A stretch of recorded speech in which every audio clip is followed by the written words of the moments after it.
Okay, we are here, everyone. Welcome back to the Wives Club. We are so happy to have you all here for yet another episode, and we have a very special guest with us already in the back. You all know her and love her. You will see her very shortly, but we are going to go ahead and kick it off with introductions and get right to it tonight. So, for anyone who doesn't know me, hi, I am Maggie, and in 2021, I actually booked a session with the late, great Kevin Samuels. The reason why is I would always get convicted whenever he would say, "Where are the older women to teach the young?" So the session wasn't for me. I understand and I accept that I am average, but I did want to ask his permission to stand up a community of like-minded and marriage-minded women, but I wanted to do it within the privacy of his Patreon group. And I am so grateful. Not only did Kevin give us his permission, he actually came up with the name The Wives Club. So for the better part of going on year three now, we would meet every week and we would review Kevin's contents, share our action items and our lessons learned so that we could help the community and our outcomes. It started with just me, and then AV joined us in the Wives Club. AV, please introduce yourself.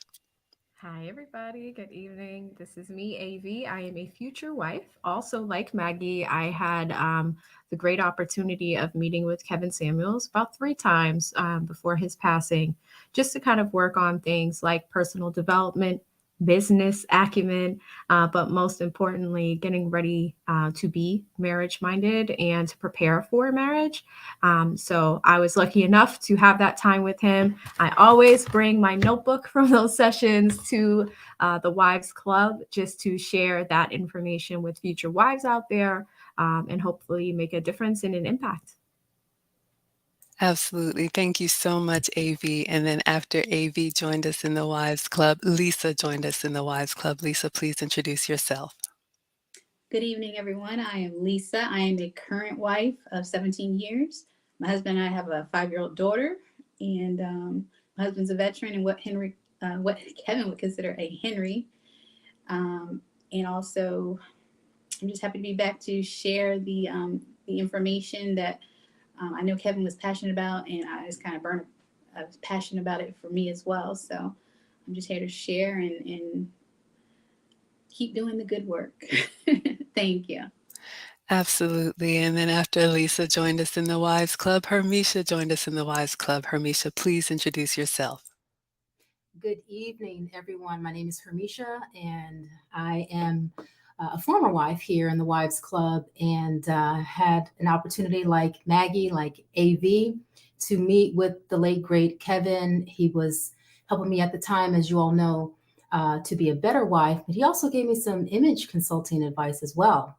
And so we are here to give back what was poured into us. And this is a very interesting topic, a very important topic, and we're going to dive right in with compassion and grace, but we're going to speak the truth in love tonight. So thank you for joining us. All right, ladies, so let's go ahead and get started here. And I know you all are here for our special guest, and believe me, we will bring her up shortly. I've got 3 topics that we're going to cover. We're going to take a round, and everybody will give their opinion and their commentary on it, and then we will bring up our special guest. So sit back and relax. We see you all coming in here. Thank you so much for all of the support. All right, so I want to clarify something that you will hear the ladies say often: former wife, and current wife. And that's something that I kind of came up with because I really believe, firmly believe, whether we used to be married, whether we are married, or whether we want to be married, we should carry ourselves as wives because wives do move differently. So this space is for anyone who is marriage minded. You are welcome here. And we did get a comment on one of our videos on YouTube that I just wanted to clarify. Someone asked genuinely, if you're a former wife, does that mean that you are a widow? And it could be, but here in the Wives Club, for me and for Hermeisha, we are actually divorcees, but you could be a widow or a divorcee. It just means that you have been married, and that just means we have the mindset of a wife. For whatever reason, it ended, but I just wanted to clarify that we are not widows, we are divorcees. Okay, so let's go ahead and get into the topic here. So,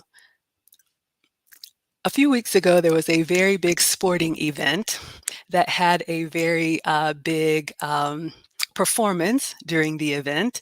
And without saying any celebrities' names, it it kind of brought to the forefront a subject that has been a big um, topic in our community, and just for modern women, across the board. And like Hermeisha said, we want to cover this, from our perspective with grace, but also in truth. And if you all look in the description of this video, everything that we do here is based on Kevin Samuel's episodes and what we learned from him. And he often talked about single mothers. So, the first topic that I want to cover is that having children, it does matter. And the reason why I say this, and a little bit about me before I just go into it, I met my ex husband at 18. He was my only college boyfriend, and then we got married right after college. So, I was married for 10 years. And I raised my hand to say, I got a little bit, well, a lot at the time of that modern woman mindset. I thought I could do everything a man could do until 65, and it was a 50-50 partnership until I literally like hit the wall. Two children from the marriage, so I don't regret it. But unfortunately, the marriage did end in divorce. So that's why I'm a former wife. Now, since that marriage, I have been in another long-term relationship going on 12 years now with someone that Kevin would consider a high value man, kind of a 1% kind of man, which means for me, I have had to do a lot of work to transition my mindset from that 50-50 partnership to being more of a traditional support system. And so I've bumped my head and skinned my knee, but that's what I share with you all here. Okay, so I remember back to my corporate days. I still work corporate, but I work from home now. And I remember being told from women in the corporate space that men didn't really matter, that you didn't really need to have a father. As long as you had one good parent, the kids would be okay. And I understand why these unmarried women may have said that, but I firmly disagree. And I want to share with you all a little bit of a conversation that I had with my guy. I always pick his brain before we come to these sessions, and then we'll let the ladies add their take on it. And one of the things that he said, Kevin always used to say that we women don't understand men, right? We like men, but we don't really understand them. And so I always take the opportunity to pick his brain. And one of the things he talked about was legacy, right? We hear that often, legacy, legacy, legacy. Well, I am a boy mom. I have two teenage sons, and I'm happy to say, even though their dad and I are divorced, we do co-parent very well. And when you are around little boys or even bigger boys, you know that boys kind of have that superhero kind of want to live forever. And men really feel that. And the way they do that is through their legacy. And one of the questions that my guy asked me is, how many women name their daughters after themselves? Versus how many men want a Junior, Johnson and Johnson, D. Geller and Son, Go Dog, Stetson Bennett the fourth, right? So this legacy thing is huge for men, and they look at their own children with that legacy. So when you just say, oh, I'm just going to have kids, but you want a man to take that on, you have to realize that coming into a relationship with children is very different.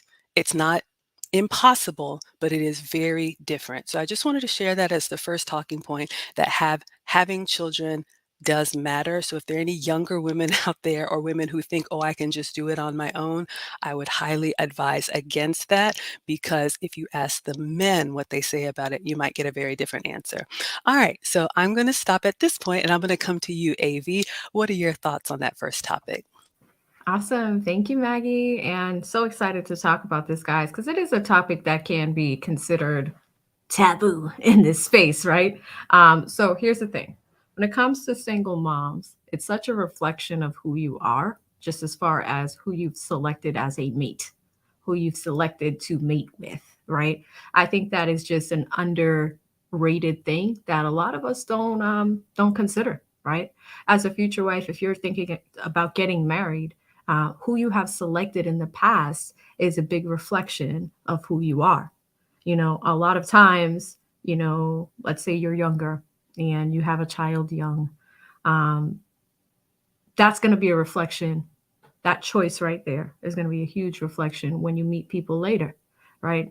Kevin was a big proponent of raising children until they are up and out before dating again. And I realize and I appreciate when we talk about that, uh, there's going to be a lot of years in between time. And that's not the answer that a lot of people want to hear. But I was talking to my dad about this topic in particular. And one of the big things he stressed was mate selection.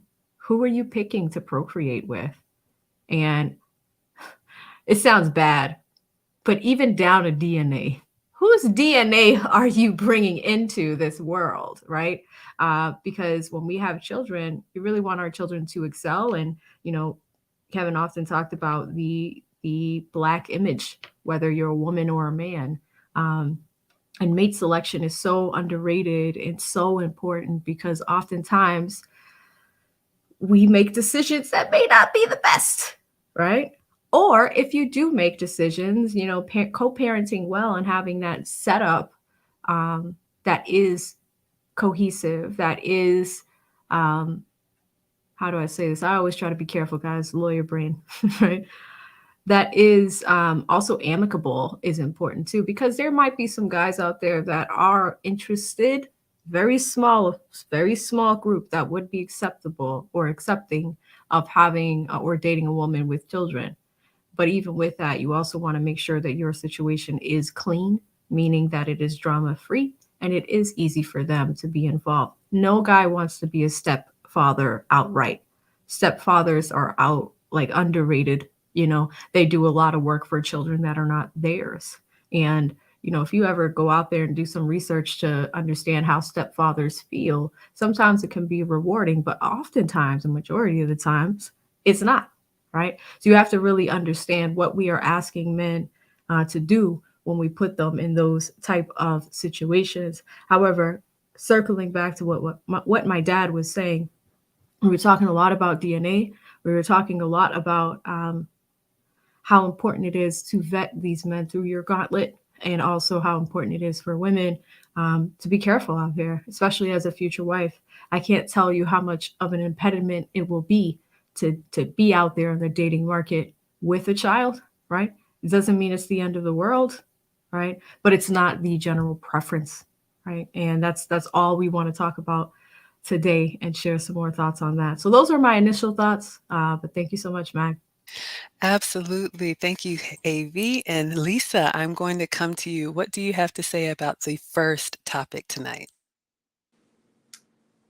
Having kids matter is our first topic, and I sometimes when I would hear Kevin talk about things like this, and me being a married woman of 17 years, and I would look at it some at first like this doesn't apply to me, but I see women with my same reflection, and I'm like this applies to a lot of us, and I guess the only way it really hit home for me, not that it didn't hit home, but I guess to kind of put myself in this situation is when he would talk about the accountability part. So I didn't have the situation when I was out looking for my husband and dating and stuff, but a situation that I had that was similar that I didn't, that for a long time, I didn't take accountability about. And when I would have conversations with people about was like my health. Um, my husband had to take into consideration before he decided to marry me with my health, if that was something he wanted to take on as a husband, even though we got married 17 years ago. And so when I would listen to Kevin talking to other young ladies who would get defensive about, well, I was young and dumb when I was 16, 17, 18, or when I had the child with somebody I'm not with or married to. The only way it kind of relates to me is I was very young and dumb as a young person with my health. I was told what to do. I chose not to do it. When I got away from my family and got out on my own to go to school and stuff, I chose not to take care of myself. And I am paying for it big time now later in life with things like my vision and my health. So I guess through therapy and stuff, I kind of felt what these ladies are saying, but it's almost like a time in my life when I was saying stuff like that, like, it's not my fault. This happened to me. I was young and dumb and I did this to myself. It was all about accountability. And when I finally realized, I did this to myself, this caused problems for my family and my husband. That's where I would kind of see common ground when he was talking with the young ladies on the show. So my only take that I was like battling, how can I not being my current situation or my situation ever, how can I talk to this? My best way to communicate that to like a younger person or a young lady that's listening to us or a teenager and saying why this is not, I know they glamorize it now and everything, but the reason I would not want to put this myself in this situation going forward, even if you have to try to, I done lost my train of thought, and that happens a lot for me.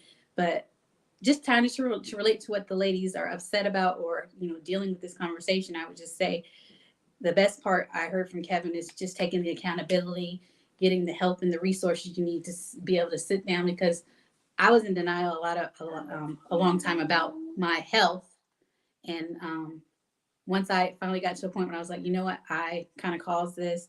I chose this. I was young and silly, but it didn't work. I'm losing my train of thought. My point is, I did feel like the accountability part goes a long way, and the accountability part goes a long way in this conversation, and that's where I would most relate with people when I would hear what Kevin was talking about with the young ladies. And I'm sorry I'm losing my train of thought on this, but I hope that kind of makes sense for everyone. That once say, I was, but I'm going to do better, or I can take these steps for my future spouse, or when I'm out there on the market looking for someone, to make it to make myself what the men are looking for. Like Kevin says, ask them what they want, try to present that and be what they're asking for. So I hope that all makes sense in this particular topic. And I'll turn it back over to Maggie. Thank you so much, Lisa. Okay, and I'm coming to you, Hermeisha, but I just want to shout out a Cash App. Thank you so much for the $10 Cash App from Marie Marie. She says she's giving flowers and the trucking symbol with the ear, so she's listening on the road. Okay, so we're going to come to Hermeisha. We'd love to know what you have to say about having children before marriage matters. Yes, it absolutely matters, and I think my father was actually trying to teach me that as a little girl. He didn't say it that way, but he said, keep your head in the books and leave the tackheads alone. He called them tackheads, but he meant boys. And he was focused on me not having children before I was married. I mean, essentially. And that's kind of what we're trying to center this discussion on.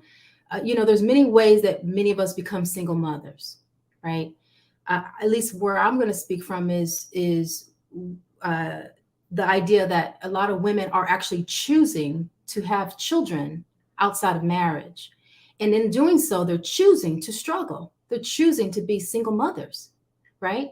And Kevin talked specifically to those groups of women. It's a large percentage. It's a startling large percentage, because the reality is, I think the stats are at least 51% of men are childless, single and childless, which means the majority of men who are going to be looking for wives, if this continues, and the numbers are rising that women are choosing to be single mothers, that the majority of men will have to choose from women who are mothers, single mothers.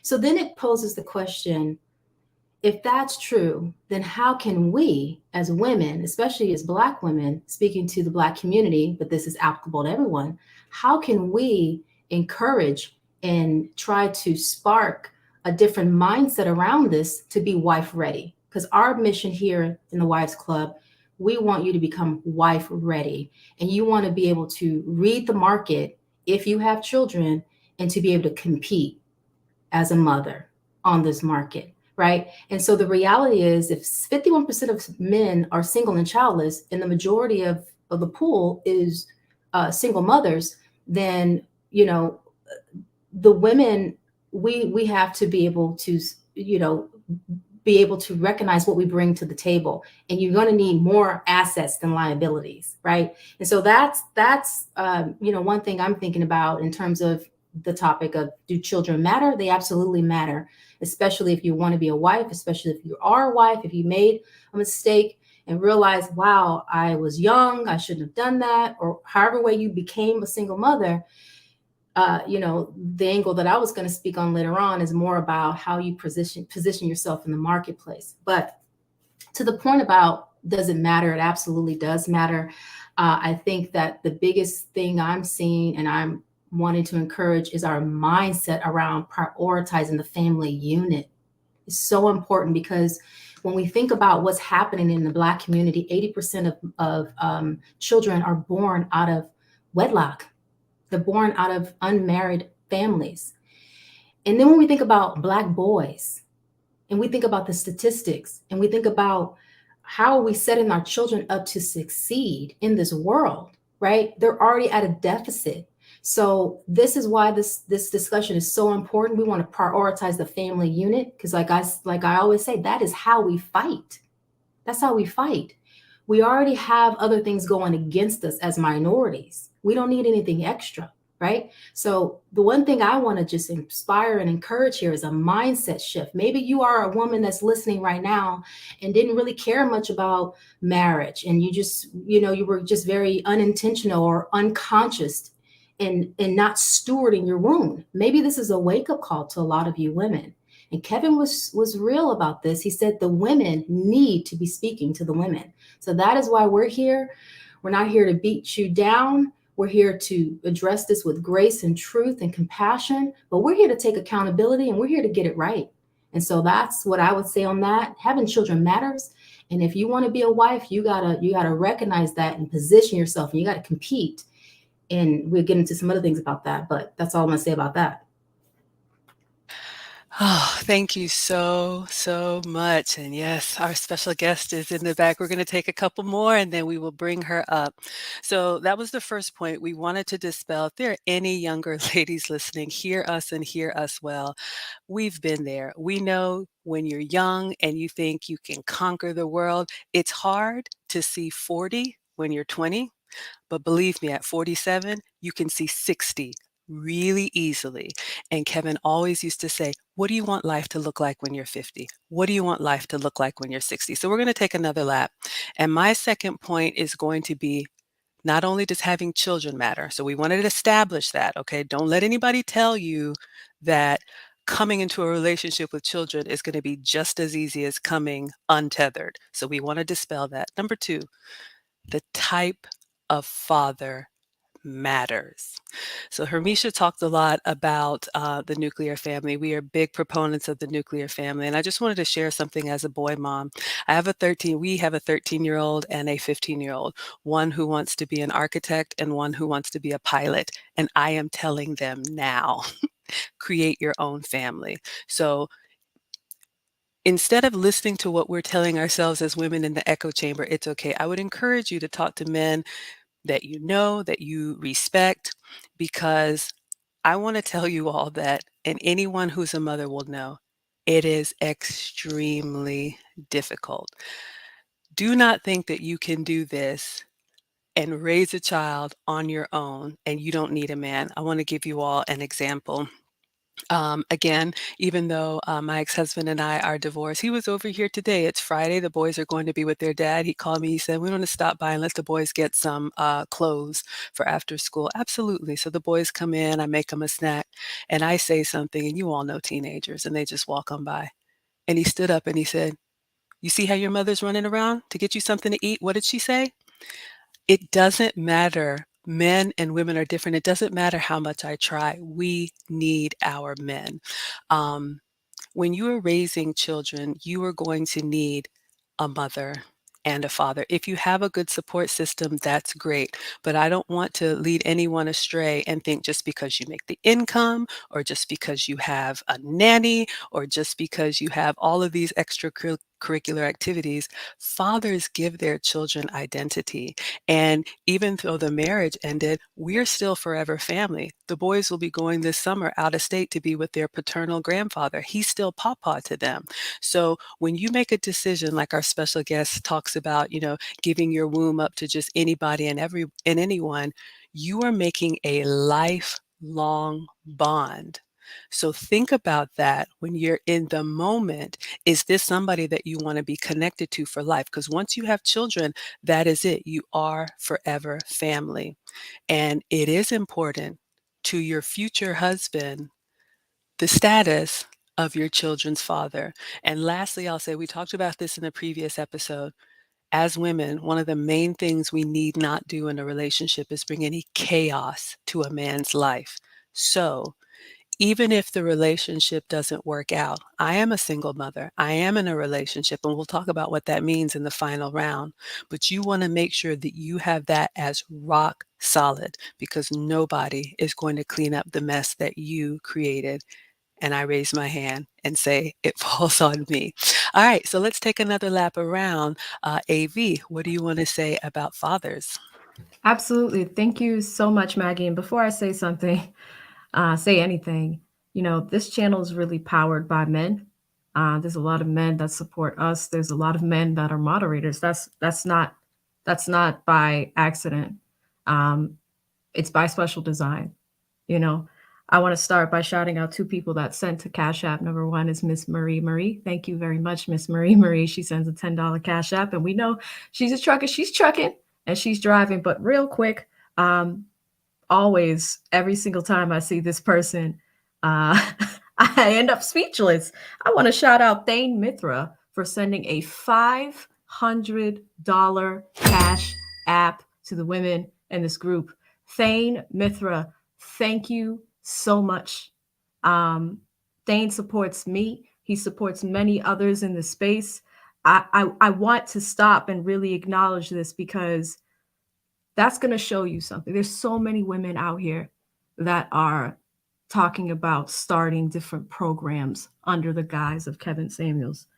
Personally, as a person that's met with Kevin, that is in touch with people that are closer to him, this initiative was very important to him. Maggie sat down with Kevin and he came up with this name, the Wives Club, right? And here's the thing, it's not a curriculum, it's not a school, this is a community. But most importantly, it is powered by men, right? So these conversations are not just willy-nilly conversations. This is proven. It's all right here. So thank you. Thank you. I haven't seen you in such a long time, brother. So I hope all is well. I hope you appreciate the conversations and the work that we're doing here, because it's much needed for the community. These are real conversations that we need to have. And here's the other thing, from a future wife's perspective, I often hear people say, "Oh, well, you're not married," right? That's okay. But you know what is important? And I said it last week. Kevin always wanted to work with people that were motivated to make a change. So, future wives out there, um, be willing to make a change. Be willing to invest in yourself. We spend so much money on our hair and nails in a year, but how much of that money is being dedicated to personal growth and development?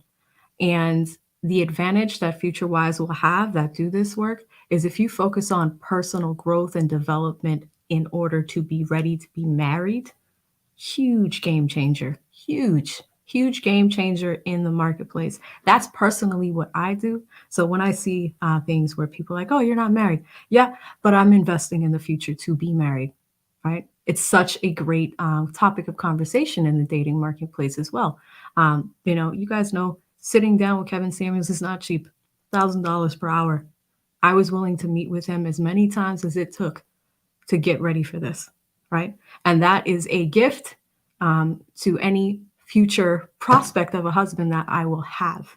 That's how dedicated I am to this initiative. And I just encourage other women to be in that space as well, right? There's going to be a lot of riffraff out there, but as long as you are doing the work, and when we mean doing the work, guys, it's more than working out and looking good. It's more than face value.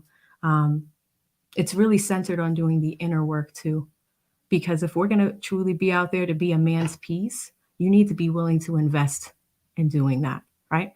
So we're talking a lot about that over here, but Thane, I needed to take a second to really acknowledge you for the work that you do, the people you support. Thank you so much. It means the world.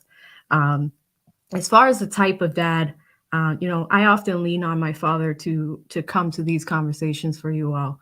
And I remember being young, and I had a high school boyfriend, 6 years. I told you guys before, my dad hated him. He did not like him. Right? Here's why. My dad was looking at the caliber, right? And he's like, of course, you're in your early 20s. It is what it is. But, older men seem to know. They tend to know how to read other men. They know when somebody's on a good path and when they're on a bad path. I spent 6 years with this person. And every single time, my dad used to be like, why are you wasting your time with him? Stop wasting your time with him. Guess who was hard headed and didn't listen? Me, right? Can you imagine if a child came out of that situation? Can you imagine? Right? It would be tough. It would be tough. Um, Men know other men very well. They can size them up, they can see who has potential and who doesn't. Are they always right? Um, no, but a majority of the time they are right because they understand what it takes. And with fathers, and they give their children away, and men do that. They give their daughters away. I told you guys how important legacy is and how my dad is a dad of 4 young ladies. His last name's not going to move. So when he's giving us these lessons, they're so important. And regretfully, looking back in the past, I wish I listened a little bit more. Granted, I'm lucky enough to still have my dad in my life. But even if it's uncles or other people, you need to have a gauntlet of people that help you vet who these men are, right? And especially when it comes to mate selection and choosing the person that you're going to share DNA with, right? That is huge. That is super huge. So thank you again, Thane. Thank you again, Marie. And I look forward to keeping these conversations going. Absolutely. Thank you so much, AV. Lisa, I'm coming to you, but I also have to shout out a $500 Cash App from Thane. I have no words. You already made me cry earlier today, and you know why. Thank you, thank you, thank you. Thank you all for the support. All right, Lisa, I'm coming to you. Tell us about why dads matter. Oh my God, dads matter a lot.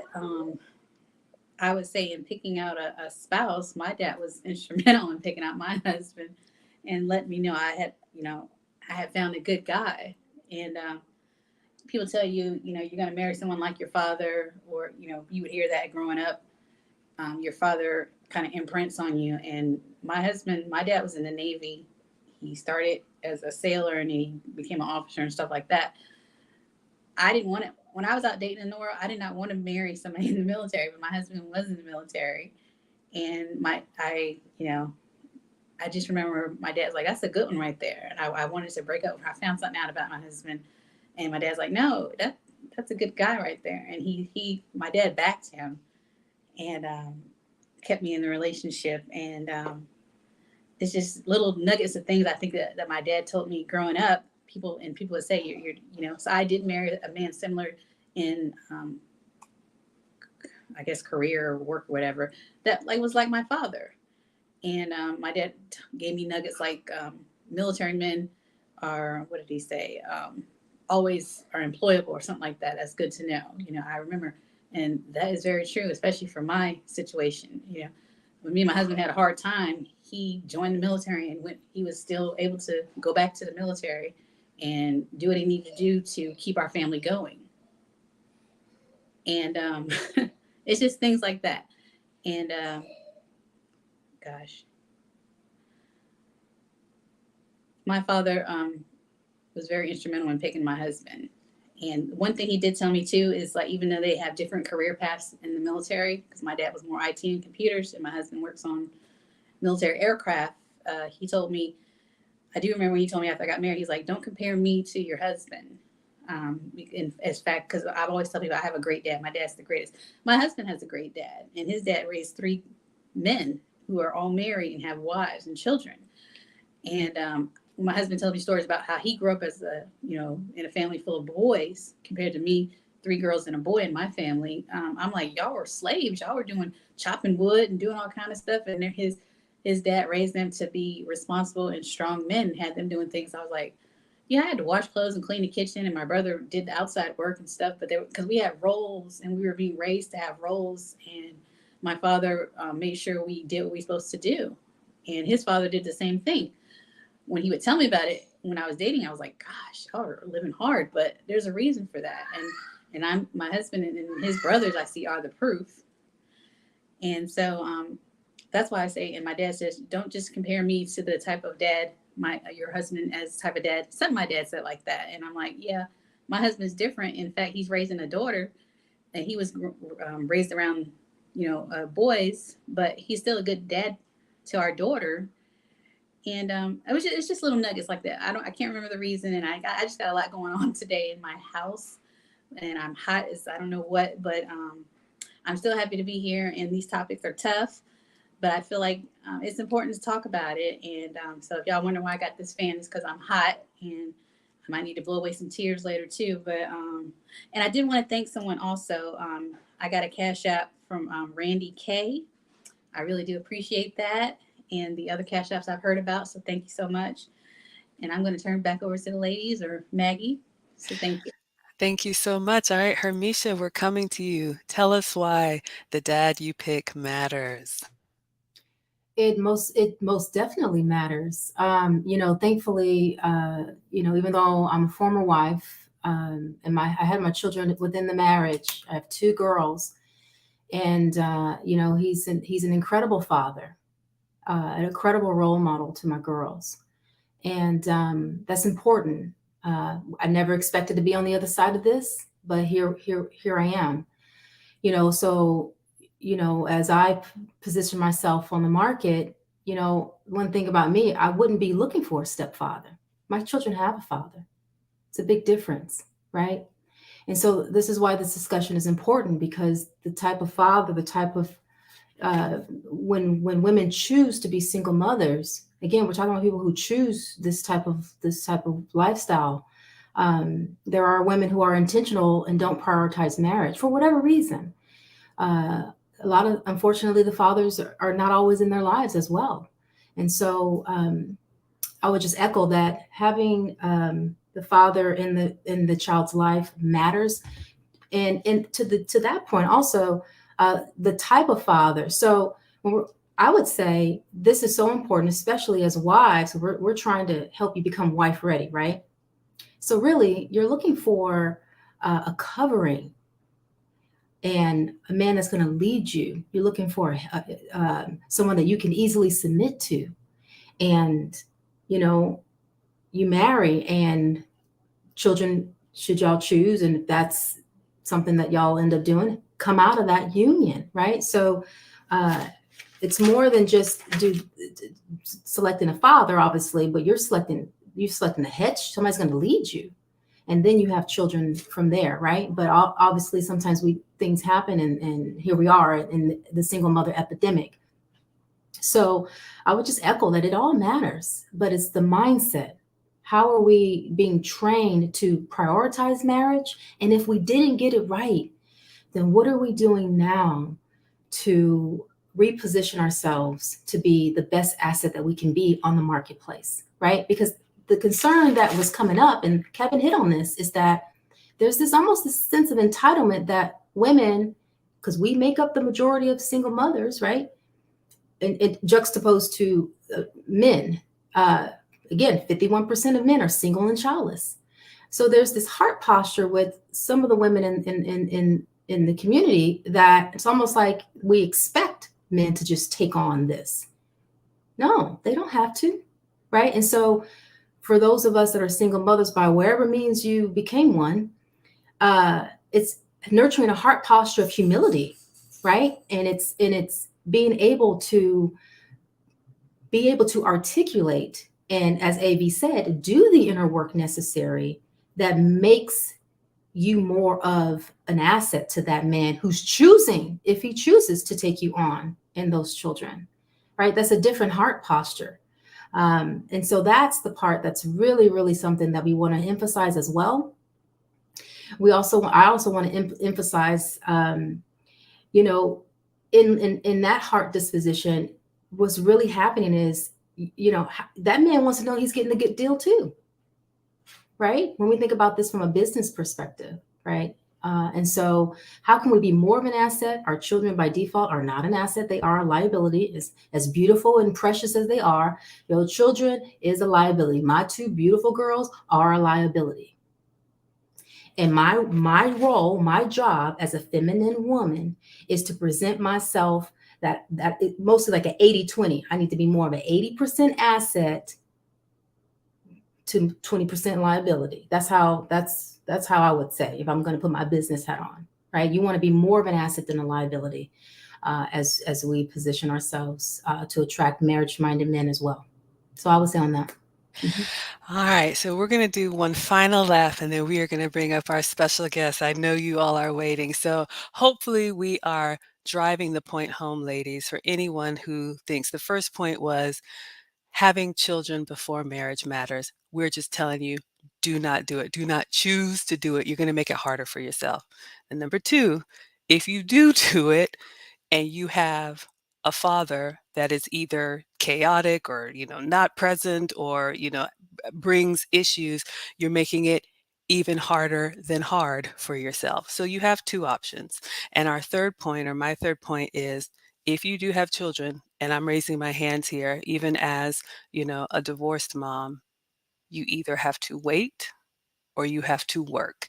And what do I mean by that? Waiting means, like Hermeisha said, we are not entitled to a man.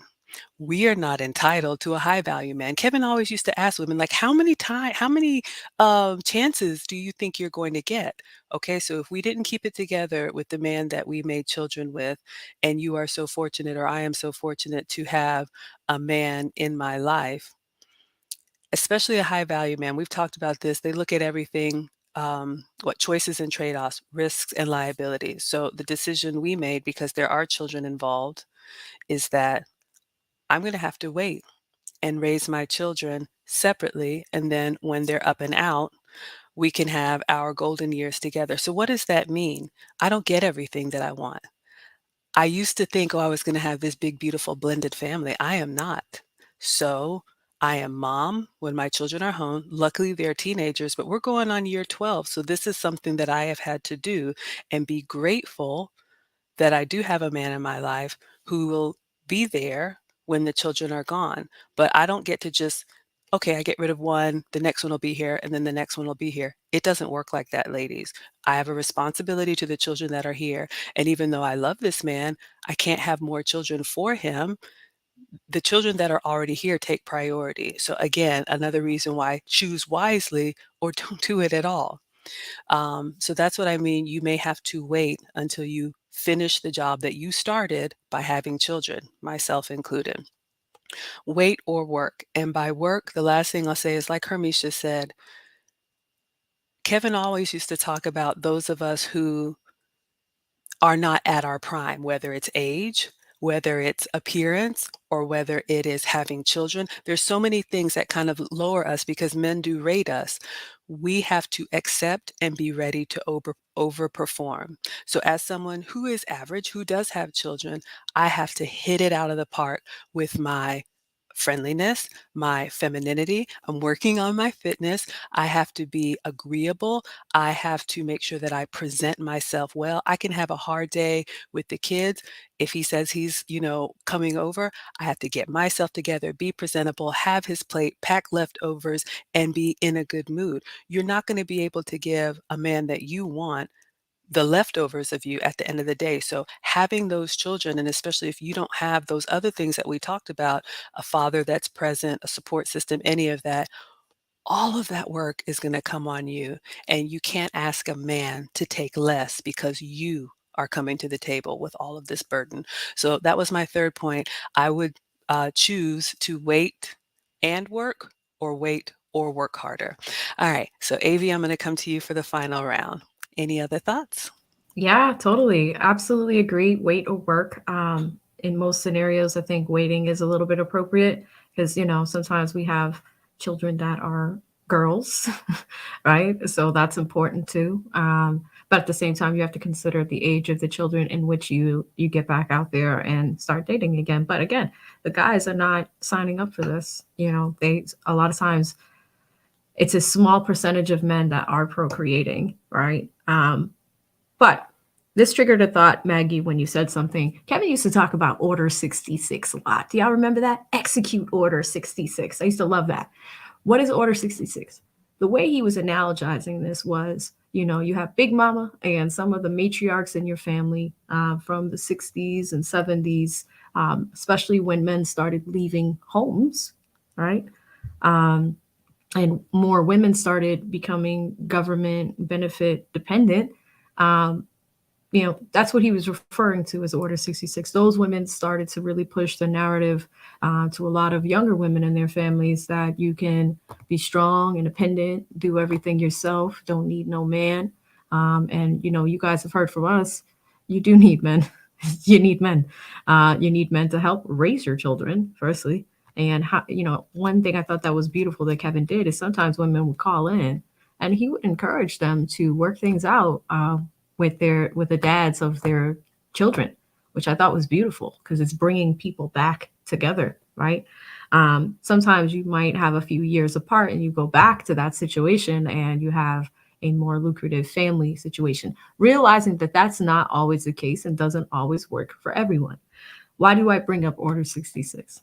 I bring it up because, a lot of us have been lied to as far as society and the importance of being independent, which in actuality is really taking you away from a family unit, right? So when it comes to what Maggie is saying, either wait or work, it is almost like an impediment. You do have to work harder. That is not easy to say to other people, right? But at the same time, if you can do that growth and that personal development that we're talking about, and hey, let's get more granular. Um, it isn't just about the therapy. A lot of us have these trauma wounds, right? Um, Myself included. I did the therapy and I've discovered some things about myself that I didn't really realize was a problem, right? Not necessarily trauma, but just having the self-awareness and knowing, hey, there's an issue here that I probably should address. Oh, I have like a quick temper. Why does that happen? And being able to address those things early on. That was something I discovered a few years ago. I was just like, oh, usually like I have like a low tolerance for things. Why does that happen? And then going from there, right? That's an example of doing the work. So if you choose to wait, you should be working while you're doing that. And these are examples. But when we talk about health, fitness, mindset, um, there's not a lot of emphasis on mindset, but there's so much work that you can do internally and go from there. And there's so many setups where there are non-traditional marriages. Kevin often used to talk about living apart together. That's a thing as well, right? So when we have these conversations, we're not really coming from a place to disparage people or make you think that there's no hope. What we do want to do is offer suggestions to bring things back together to where they should have been the first time, right? Like we have to undo Order 66. And that's really what this community is for. Thank you so much, AV. All right, Lisa. If you have children and you're coming into a relationship, what do you say about waiting or working harder? I would definitely say work harder. um, I don't know how much I can weigh in on this, but when I think about my life, sometimes I think about if like something happens to my husband or he's not around, and now I'm a married woman or who doesn't have a spouse or whatever. And the only thing I could think to do because of my age, and I had my daughter at 39, so I had her late in life. I guess that's what doctors call it now, which is very true, for health reasons and stuff like that. So I'd be, if I had to wait to get married again, and I would want to get married again, if something happened to my husband, I think I'd have to wait until my daughter is up and out before, and before I could go out and find me another husband to finish my, live my life with. So for me, at my age and in my situation, it would probably be to work and to continue to doing things that keep me in the mindset of being a good wife and looking, trying to be what the men would be looking for if I were in this situation. But I would definitely be someone who would definitely work while I wait until my daughter is out the door, because I realize that, like we've been saying, we don't want to be we want to be an ass. Our children aren't assets to others. So I'm willing to do that if that were the situation. So I would be the one to work in the All right. community. Thank you. Absolutely. All right. And lastly, Hermeisha, if you're coming into a relationship with kids, are you waiting or you're working harder or both? Work, work, work, work, work, work, work. I mean, really, listen, at the end of the day, if that man chooses to marry you with children, you're indebted to him. Can we just, right? Because he didn't have to. He does not have to. You're bringing the children in. Again, as a mindset coach and a clinician, I teach femininity from a mindset perspective, right? And a heart posture. This is all heart posture. Whatever comes from your heart is going to influence what you do and say and all the things. So if you're coming from a heart of gratitude, he doesn't have to take you on, right? And so I would say, with that in mind, if he chooses to, then yeah, you got him, but can you keep him? Right? So there is a level of not letting yourself go, and not in a legalistic way either. I don't want to speak from that. That's not the heart I'm speaking from, but oftentimes that we can get very nonchalant as women, and and we end up in so many ways not showing that we still value our man, right? And so I would say work. And like AV hit on, there's different types of work. The internal work, right? Are you working on yourself? And what I mean by that is just being the best version of yourself. You know what you're capable of, right? For myself, I know what I'm capable of.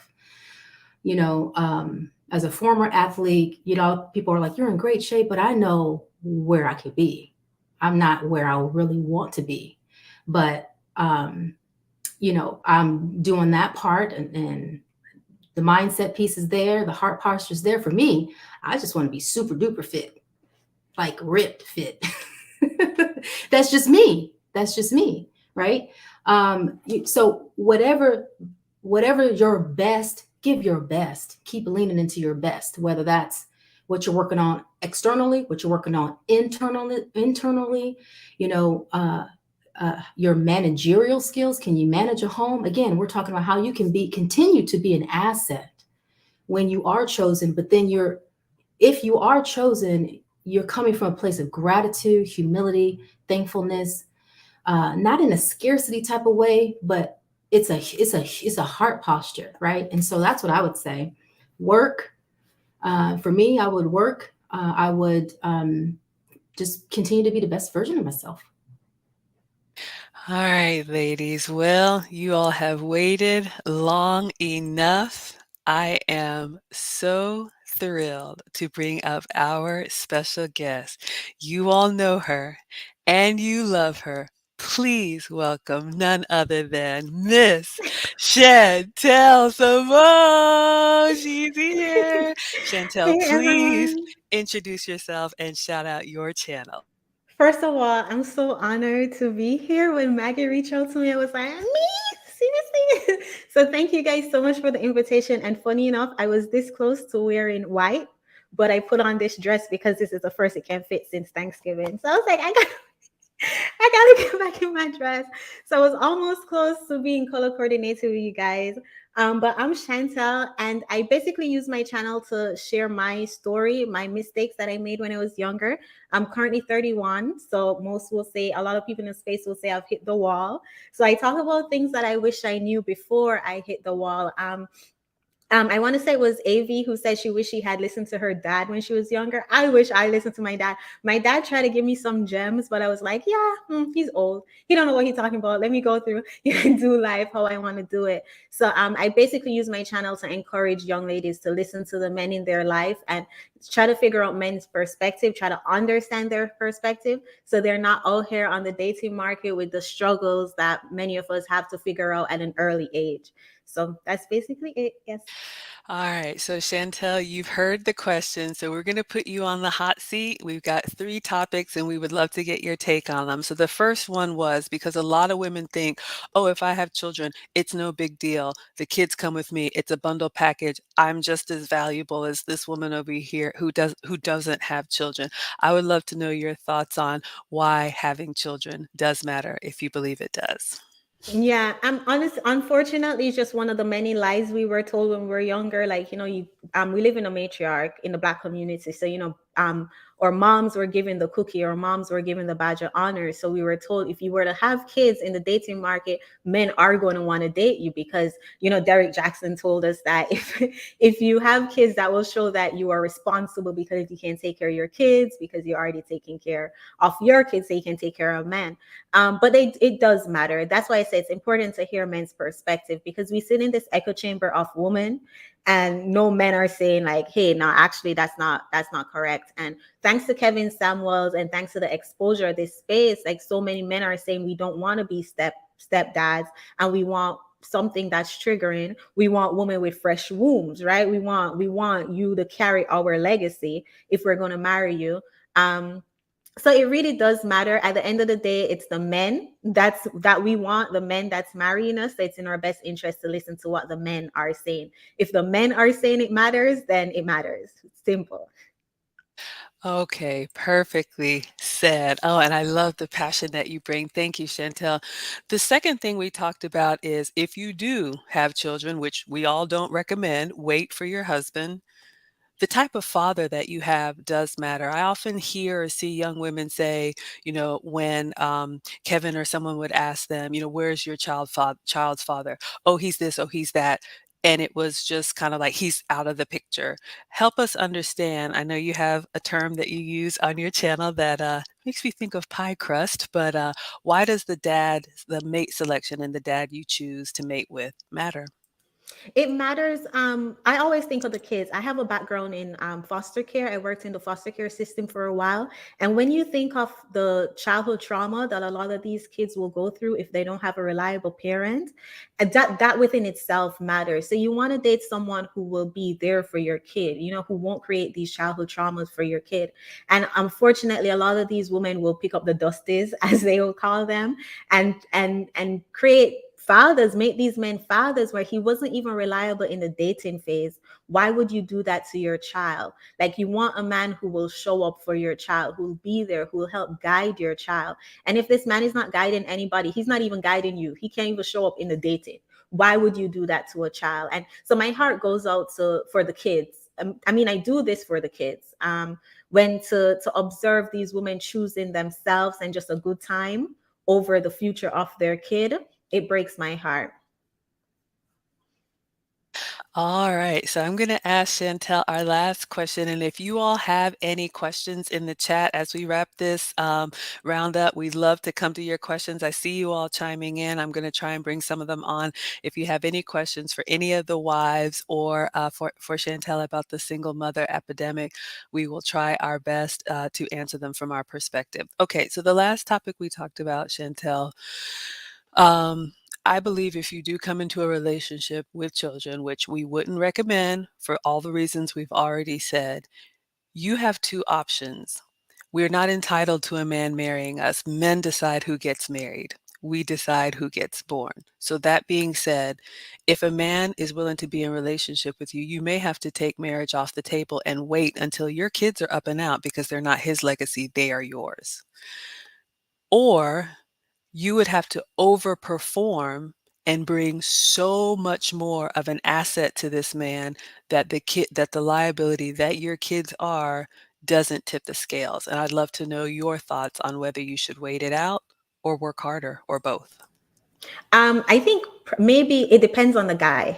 So, it will definitely depends on the guy. I mean, he would be leading the relationship anyway. So if he says, hey, let's wait it out, that's what you should do. But even in the waiting, you should still be working hard. You guys mentioned, prioritizing the man, even if it's just a relationship, if it's somebody that you see as a potential spouse, why not give him that wifely duties, right? So you should still be prioritizing him, and it's going to be difficult. So you're going to have to go above and beyond. As Hermeisha said, it's the liability. Like, your kids are the liability, but the 80-20. So you're going to have to know, and it's triggering. A lot of people don't want to hear this, but your kids, unfortunately, are baggage in the dating market. Like, it's a liability. And I know it sucks because everybody loves their kids and it's a triggering conversation. But the more we try to avoid these conversations because we don't want to get triggered, the more we're going to not get our desirable results. And we're doing this so we can, Kevin always says, so like-minded people can meet like-minded people, and we can have more two-parent households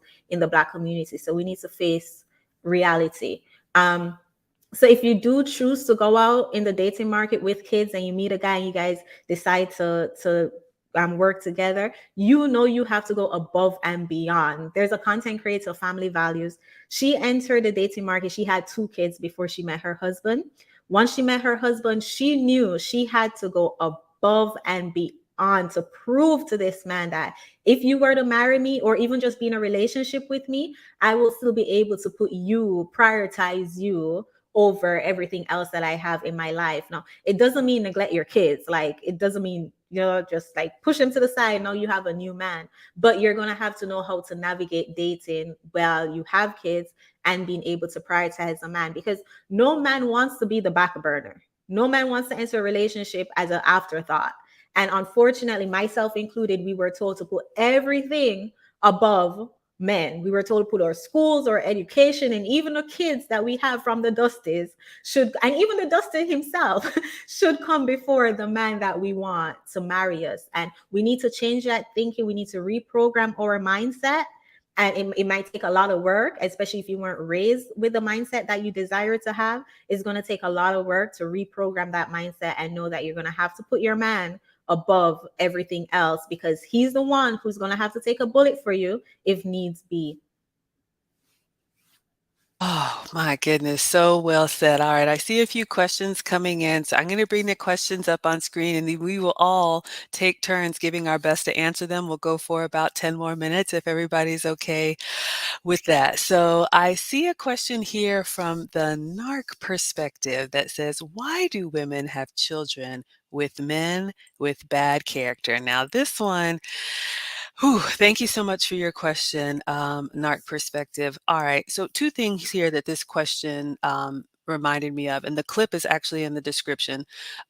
Kevin always used to ask women, do you have children? And if so, where is their father? So the first thing that I always like to give, younger ladies or anyone who hasn't made, any of the mistakes that we've made yet, know that you are going to be asked. This is not something that you're going to be able to do and just move past. It is going to come up over and over and over again. I know you don't think about that when you're young, but remember that. So when you're looking at someone to have a child with, it should be your husband. But this question about why do women have children with men with bad character? In the clip that you all will see in the description, the woman started answering by saying, oh, he's in jail, or oh, something she said, I can't remember. It was always about the man being bad. And another thing that we have to do a better job about is taking accountability. So I would offer, I can't put words in anybody's mouth, but if you made a poor decision, own that. Because you don't have to be perfect, but men do like to see progress and they like to see us taking accountability for where we were wrong. Okay. I haven't been at my fittest. Weight is something that I struggle with. I own that. So I know I have to overperform because I don't bring that fitness to a relationship. That's a struggle for me. So you will be asked, and you need to take accountability in your mate selection. So to answer this question, I would say it's a reflection on either the woman now or where she was at that time, if it were me, I would say something about, I made a poor choice, making it personal to me and not just blaming this man that something happened to me. But I also think if we're being honest, and I don't have a thing for bad boys, my ex-husband was in tech, my current guy is in tech, like, it's just like I'm a nerd, and so I'm with nerds. But I think there is something that we have to admit as women, that sometimes the thrill of that fast life or that fun guy is a moment, but that's not who you want for a lifetime. And so I think sometimes, women are making a decision in the moment and they don't think about how that's going to carry on for the rest of their lives. So I would just offer that, as maybe they think having that child will change the man. I don't know, but those are the things that this question made me think of. But AV, I'm going to come to you. Any thoughts on why we would pick someone with bad character? Yeah, I mean, it's straight up discernment. We don't know. Discernment. That's it. It's discernment. Knowing how to discern the right way, right? And I talked about Order 66 before. I love what Chantel was mentioning. I love what you were mentioning too, Maggie, because it's all about accountability, right? We know that there are issues in the past, but I do find that a lot of women that are having children tend to do it in their 20s, right? A human being is not fully developed, at least their mind, shout out to Hermeisha, is not fully developed until they're about 22, right? So your prefrontal lobes are not all the way there. But if you have people that have grown up in households without fathers, so without guidance, that's already number one, right?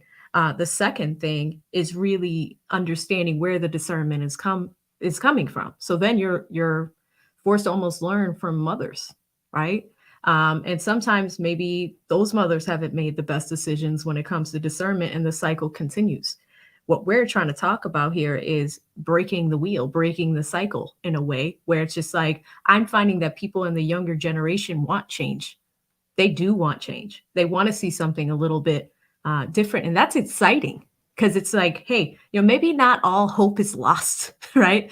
Maybe it's not all doom and gloom. But here's the thing, the reality of it is, okay, the discernment muscles were not where they needed to be. But again, you need to be willing to make a change so that you do have them where they need to be moving forward, right? I think that's the biggest message from this. And, like I'm reading what some of the men are saying in the chat. I'm watching it very closely, guys, because, your feedback means so much. But we're doing this work ultimately on behalf of men too, because we want to see all of you guys win. We want to see more families out there. We want to see more marriage-minded women, but we got to have conversations like this and acknowledge what happened in the past, what the current state is, but ultimately what the future state will be. Thank you so much, AV. All right, Lisa, coming to you. Why do women have children with men with bad character? Okay, but I'm gonna answer that. But I almost passed out with my fan here because I got a cash app from Thane Murtha, a $500 cash app, and y'all, I'm just a housewife. This is a lot of money to me. Wow. I don't know what I'm gonna do with this, but I sell stuff on Facebook. I'm like, I shop at Walmart, so this is a lot, and I don't want to pass out right here. But I'm just like, thank you so much for supporting us, the men out here. I hope this is amazing. Yeah, the men out here are supporting us, and I think that says a lot for what we're talking about and what we're sharing, because um, the men want to see change. Just like my husband, he wanted to see change, or he was going to, he didn't want to watch me die. He wanted me to see change and take accountability. So it's very important. And the question again, why do we pick Dusties or the bad guys? I don't know. But I do know that even though I grew up in a 2-family household and I had really great examples, when I got old enough and got to get out in the world, be around other people who were raised differently or in different environments, I was introduced to the modern train of thought, and I said, wow, look at what they're doing. So for some reason, I feel like, I've talked to other people about this. It was just kind of, that was the thing to do, at least for my generation, that was popular. I didn't want to say it was popular, but that's the best way I can answer that. Because I would wonder why when I was in college, I'm like, why would you put yourself in that situation to get pregnant and we're all 19 and 20? I mean, we were just talking about going out and doing whatever, but now you put yourself in a situation, and it seemed like it was more celebrated back then. I never really understood that. So, and I feel like the generation now, they do want to see better examples. So that's why I'm kind of excited about doing what we're doing, because I feel like there are young people out there that want to hear there's a better way, and here's some examples. And I like when we can show examples like this didn't work out for us, and this is where we failed or messed up, and this is where we could do better, and so you don't have to do this. So I don't have an answer for that question, but I know it happens, and it happened to me at sometimes, and it's just a learning experience, and hopefully people don't have to keep doing the same thing. Thanks. All right. Thank you so much, Lisa. Hermeisha, I'm coming to you. Why do women have children with men with bad character? Yes. Well, I love the why question, because the psychoanalyst in me would say it's our imprinting. It's all unconscious, right? The ages between 0 and the research says about 11, those are formative years.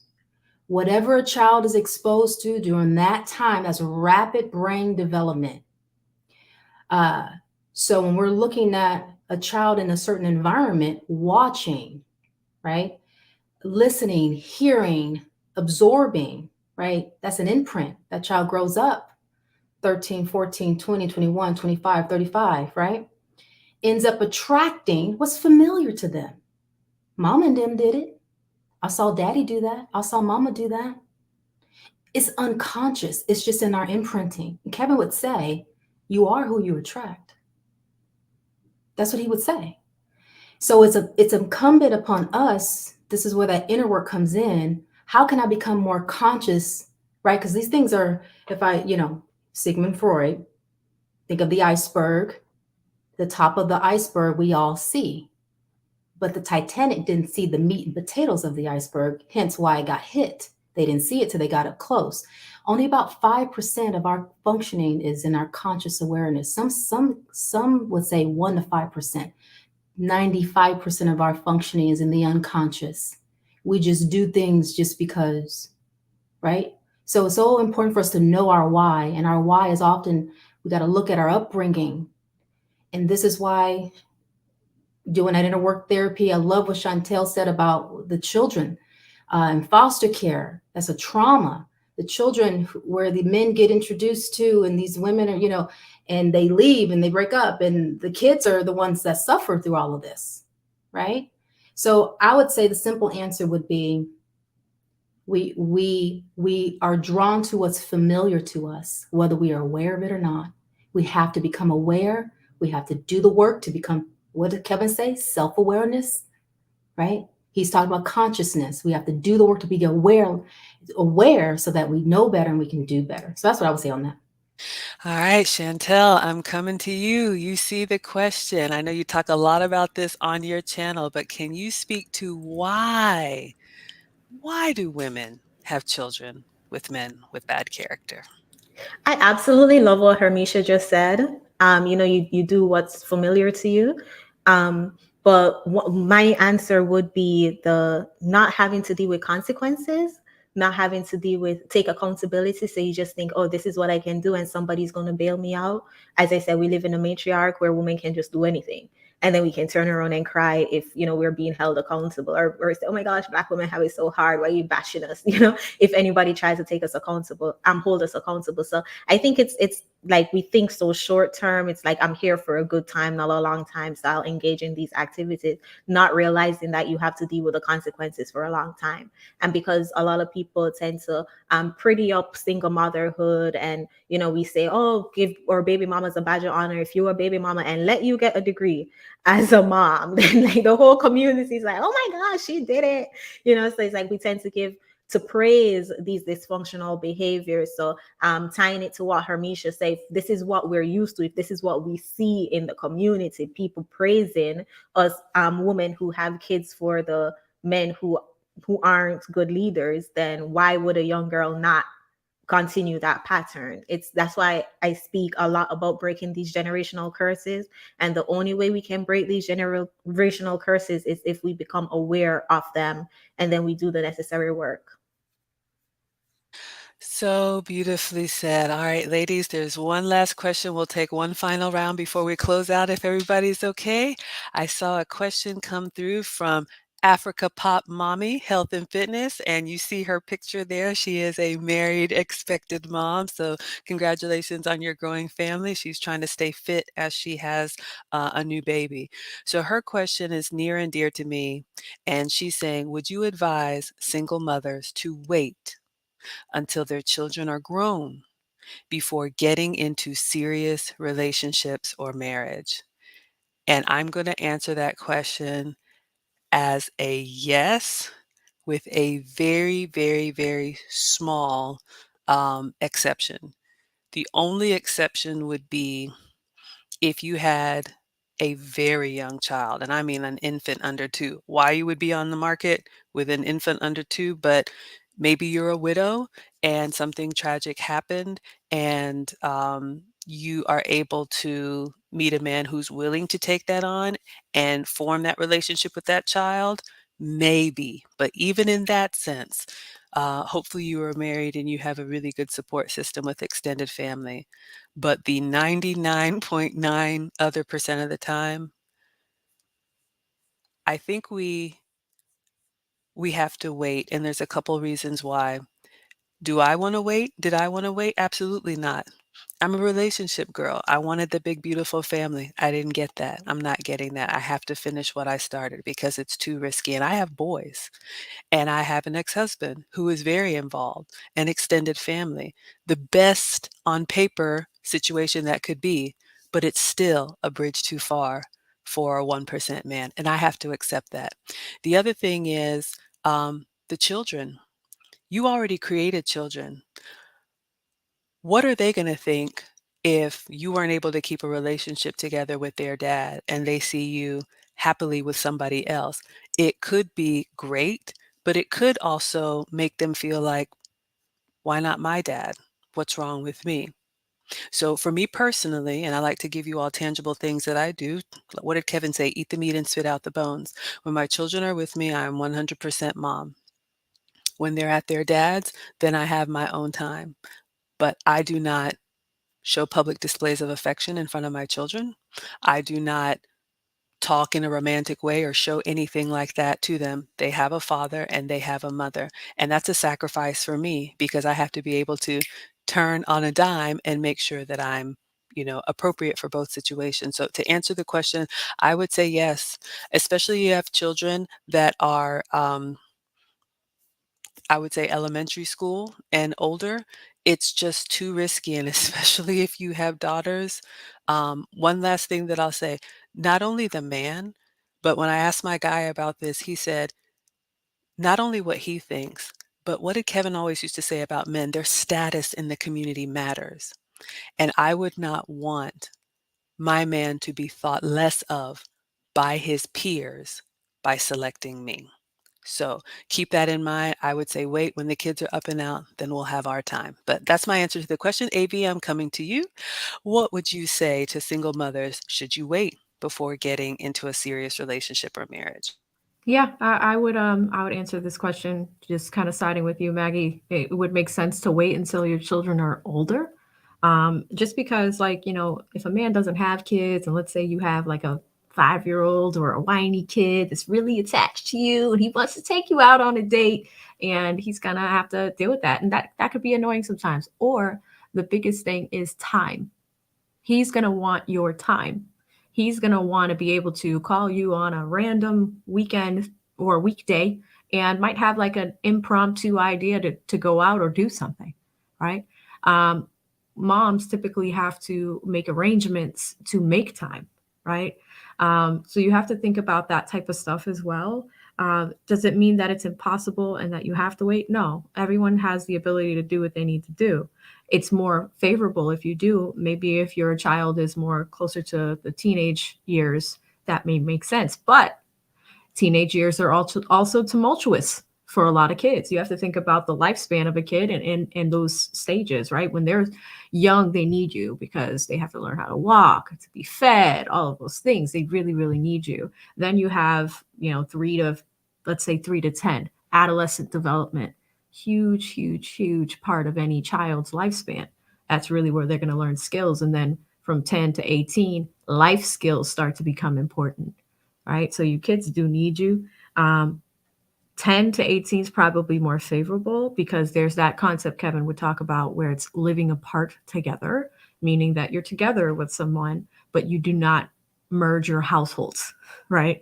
But just kind of keeping in mind, men want time. We're here to be their peace. We're here to help them, to be their helpmates, but you also need to have the time and availability to be able to do that for them. So that's what I would say there. Fantastic. All right, Lisa, you are up. What advice, or would you advise single mothers to wait until their children are grown before getting into a serious relationship or marriage? I would, but I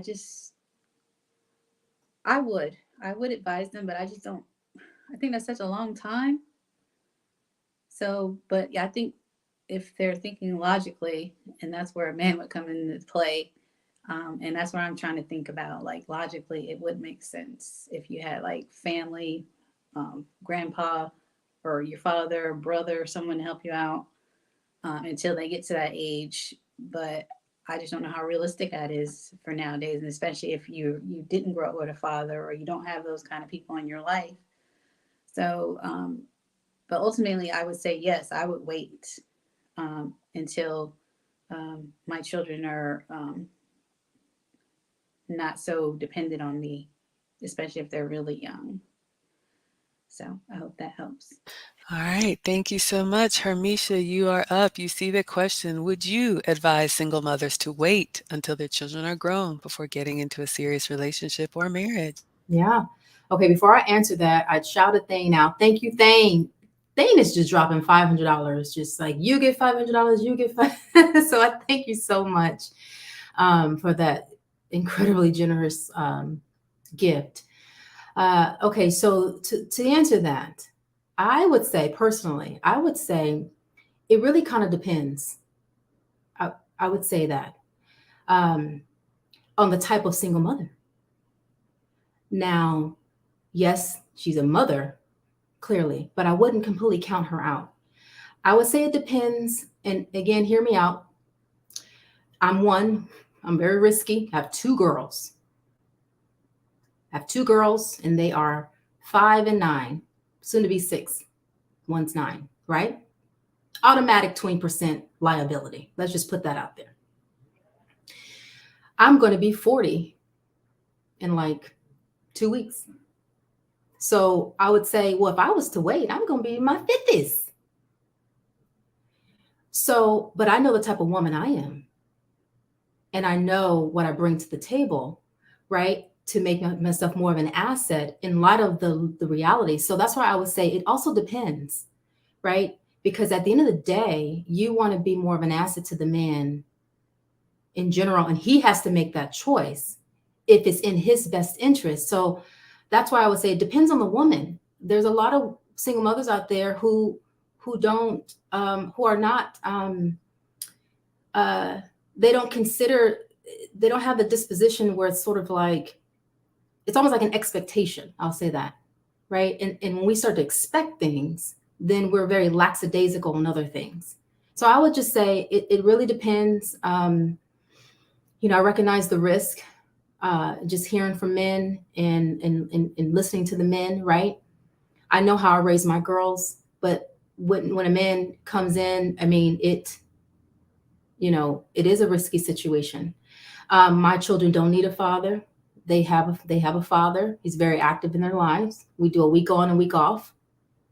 So I don't know. I would just say it really just depends on the woman, the type of woman, and knowing what that woman, if that woman is, her assets outweigh the liability for a particular man, I would say, yeah. And here's what I would say too. It comes back to what do you bring to the table? I know for myself, when I wrote down the wife resume, it actually encouraged me because I didn't realize how much work and growth I've done. And I'm like, wow, I think I would be an incredible asset to a man.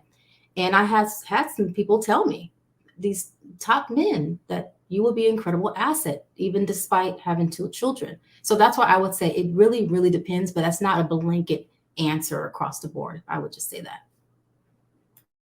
All right, and the men are chiming in the chat. All right, so we're going to ask Chantel the same question, and then we will close out with our final lap. We see you also, Miss Chantel. What would be your advice if a single mother has children? Should she wait until they're grown before getting into a serious relationship or marriage? It's so funny because the emotional side of me is like, oh my gosh, wait, but it's gonna be so long, and she's gonna want a man. But then the logical side, as Hermeisha said, like logically, it makes sense to wait. Men are cost benefit calculators, and if you have a child, you are gonna have to dedicate majority of your time raising your children if you want to raise them right. Um, but if you're in a dating market, you're also going to have to dedicate your time to being there and, supporting your man. So it makes sense to wait until your children wouldn't need you as much as you guys said. But again, I can understand, like, from a female perspective, thinking of waiting. It's like, oh my gosh, if you choose not to wait, you're going to have to know what you're going to sacrifice. It's the opportunity cost of being out there in the dating market with kids. So you're going to have to acknowledge that, be real with that, be honest with yourself if you're willing to make that sacrifice. If not, I would recommend waiting. It's tough, it sucks, but it is what it is. It's the consequences to your actions. As I said earlier, we need to start highlighting the consequences of these actions.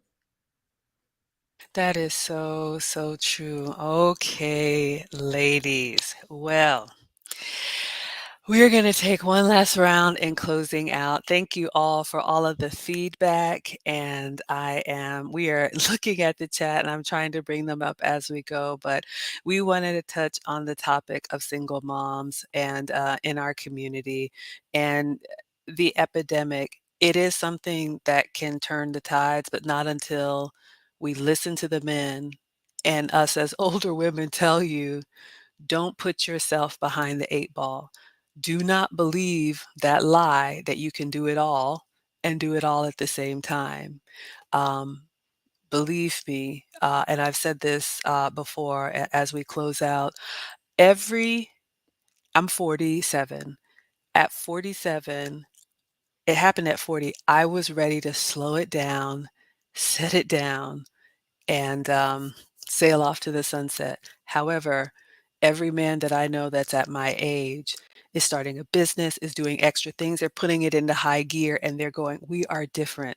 So hopefully we have made our case for create your own nuclear family. The man that you want wants a family of his own, all of his peers, and everybody is telling him, don't do that. So you're putting yourself in a position that it's going to be harder for you. So if you have the choice, please choose wisely because we do want you to win. Thank you all so much for being here. We're going to take a lap and close out. AV, any final thoughts on the topic tonight? Yeah, no, I mean, this is a tough one. It's a tough one to talk about, but in this community, we need to talk about some of these topics that are taboo or scary, right? So we're excited to be able to have these discussions with you guys. And like I said, this is really powered by men. So, we're all ears, guys. If there's any topics you want to see in the future, let us know, and we're happy to tackle them. All right. Thank you so much. Lisa, anything from you as we close out? No, this was a hard one for me, but I have people in my life that this applies to, um, and the reason I'm here is because I want to see better outcomes, and I want our young women to see that there's other options, and they don't have to be the popular ones. So thank you. Thank you so much, Lisa. All right, Hermeisha, any final thoughts as we close out talking about single mothers? Yeah, and I see y'all questions. If I may, Sage, I thought about that, Sage. I thought about that. Absolutely. I thought about that. And I'm still thinking about that. I would say that this is a tough topic, but listen, we try to address these things with grace and truth and accountability and all the things. And so we appreciate all the comments, you showing up, the gifts, all of it. We hope something was shared here that helps you be a better woman moving forward at the end of the day. And I am just grateful to do this with these ladies. So till next time. All right, and our special guest, you know her and you love her. None other than B. Chantel Simone. This is her Cash App. Please show her love. Chantel, what would you like to say? Final thoughts as we close out talking about Well, single mothers. first of all, I have to thank you guys so much for the invitation. When Maggie first told me about this, I was like, oh my gosh, that's so awesome. And I was a little jealous. I'm not even gonna lie, because every time I would watch Kevin Samuels, I always wish I had a group of women to talk about, Kevin with. All my friends just dislike Kevin Samuels. So like I was always by myself watching his content. And I was like, oh my gosh, I wish I had what you guys had. So for you guys to put it out here in the public so everybody can participate in the conversation. I'm so grateful for you guys. And then for you guys to invite me to the conversation, I was like, oh my gosh, I could not believe it. So I appreciate it so much. But for the conversation, I know it can be a hard pill to swallow for a lot of women, especially if they're single moms, but it's just the honest truth. And as I said, if we want to see better in our community, we need to start having these hard conversations. And we got to think of our children. It's very selfish of us to stay silent and watch our children make or say mistakes. Like, you don't have to be married, you don't have to be a mom, you don't have to be perfect to share your mistakes. So I'm grateful for you ladies. And again, thank you guys so much for allowing me on.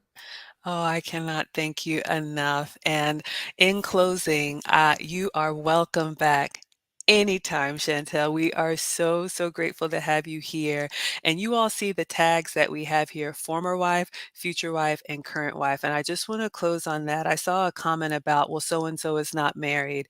Like I said in the beginning, I firmly believe marriage is a mindset first, because Kevin always used to ask, but are you a wife? And I never understood why he would ask a single woman calling into his show, are you a wife? Until I got it, that we have to carry ourselves as wives first. Then a man sees us and hopefully selects us. So you can be part of the wives club if you are not yet married. Stay tuned. We are here with you all every Friday. We have something very special planned for you next week. I won't let the cat out of the bag yet. We have more collabs coming. We are so excited. Thank you, the men, for holding us down, to Thane for dropping these incredible cash apps. And the comment that I want to close on, Condemnia said, the fact that you all are open to have these uncomfortable and controversial conversations is a step in a great direction. And that right there means everything, because when I booked that session with Kevin, I felt like these ladies, but we were all separate. I knew I couldn't be the only one, but I was afraid. All of my friends shouted me down too. So I am so glad to have you all here. All right, everyone. Thank you so much for being here. We will see you on the next episode of the Wives Club. Goodbye.